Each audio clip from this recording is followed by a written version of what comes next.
बिस्मिल्लाहिर्रहमानिर्रहीम।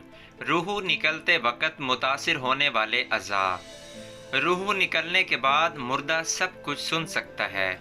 रूह निकलने की इब्तदा पाँव से होती है ताकि इंसान भाग ना सके।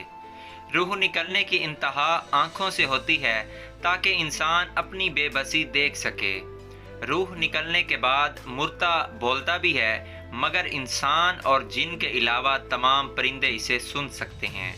रूह निकलने के बाद रूह जिस्म से जुदा होती है, फना नहीं होती। कब्र में जाने के बाद मुर्दा जाते हुए लोगों की आहट सुनता है।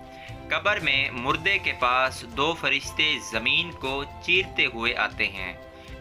दोस्तों, इसको सदका जारिया समझकर आगे शेयर करें और वीडियो अगर अच्छी लगती है तो चैनल को लाजमी सब्सक्राइब कर दिया करें। आपकी सपोर्ट का, मोहब्बत का बेहद शुक्रिया। अल्लाह हाफिज़।